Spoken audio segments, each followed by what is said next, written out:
Då var vi rätt till GeoGebra. Och ja, som jag säger Johanna så var det väldigt stort att söka hur så oförtid är det. Röska där bara. Stort ju fitt jag säger. Och för jag så det och blickar och Christian en tekning hon är här var bäj en är och ett smallan.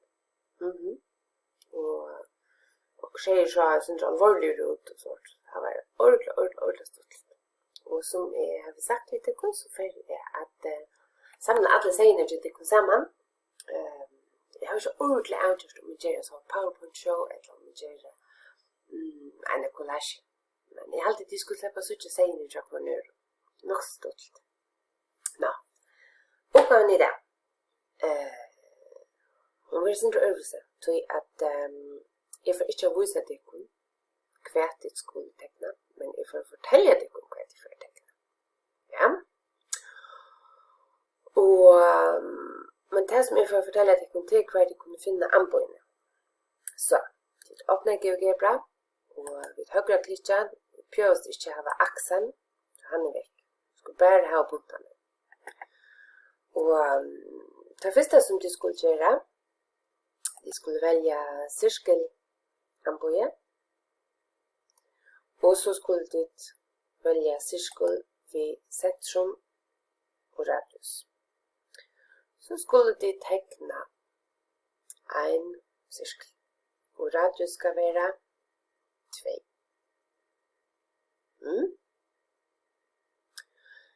Och nere under cirkeln. Då skulle du teckna en cirkel att trätt. Och han ska ha radius 4. Yes. Så skulle du tacka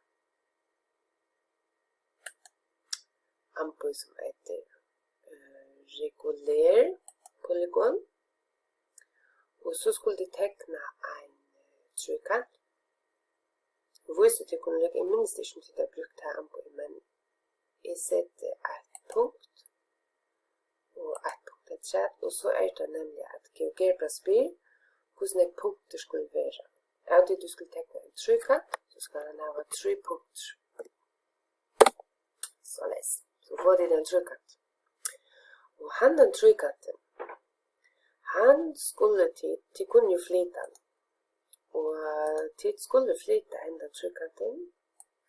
Så läsnar att han väntar så att han pekar ner efter. Nej. Och så skulle det hålla ända trekanten in och ut han första cirkeln som det gör. Den översta. Jeps. Så skulle det göra 2 trekanter att trätt. Här skulle det eisne bruka det här regulär polygon. Det tror jag att ta för det en teknik. Ta för det en trekant som är jaun bættur. Öll 3 beinene er jaun, det vil säga at de er öll lika lengt. Nu slett er lika for ikke å forvirre det kunne således. Og hentan trekanten, den sista trekanten som du gjør, han skulle dit lägga nedanför den nyaste cirkeln. Och nu ska spusheren peka uppåt. Så spusheren ska nästa vid cirkeln ner i längre. Och det skulle göra en tegning, en trekanten träd. Som är lika stora. Och han skulle dit sätta eisne nyaste av cirkeln. Vi syner av hela trekanten. Kanske uppgradera till att klara giden nu kan det är det teckna. Men börja nu. Så skulle det göra en trekant som han bjøst ikke være jernbart. Bare tekne en trekant. Og nå skulle de bruke dette her anbøy som heter polygon. Det vil si at de avgjør selv hvordan trekanten ser ut. Han kan sitte så større ut ganske. Men Arne de tekne trekanten, så skulle de være sikre på at hesten trekanten han for at lukke som stinka skrått borster ur cirkelen til nyere cirkelen. Ja, og han skal peka til høyre. Og så skulle de tekne en cirkel. Nei, en trekant til 3. Og han skal eisne nesta vid han nyere cirkelen. Og han skal peka til venstre. Yes. Så skulle de gjøre 2 lille sirkler. Og her skulle jeg ha radius 0,2.